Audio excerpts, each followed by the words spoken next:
I found it interesting that he said that he's open to the idea that Bitcoin and other cryptocurrencies have value, but he wasn't not yet ready to use it as a form of, I guess, currency, if you will, or exchange for natural commodities.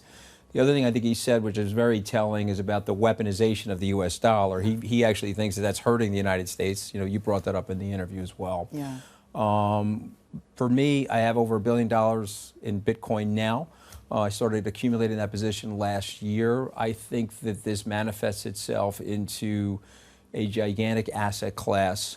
This is equivalent to me to digital gold. Guys like Michael Saylor or Michael Strategy think it's better than that. Yeah. Could be 10 times gold. I'm not that optimistic about it. I'm not a Bitcoin evangelist, Hadley. I don't think that Jesus and Moses got together and made a baby and named it Bitcoin. That's not me. But I am an investor in this because I see the properties, technical properties associated with it.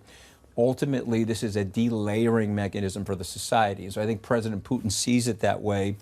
It's a ledger defined by math. And when you think about the history of money, a ledger defined by math that has a scarcity to it, where no politician or policymaker can corrupt it or add supply to it, I think is a fascinating thing. And I think it'll have a big position in the global economy over the next decade. Will somebody like President Putin accept it for his commodities inside of Russia?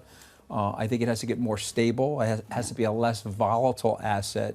I would characterize Bitcoin and these other cryptocurrencies right now as early adoptive technologies. And just go back to Facebook, Google, you pick the stock, Amazon, they all started with a wave of oscillating volatility before they stabilized. And of course, they all yielded tremendous growth and great returns, which I think Bitcoin will do.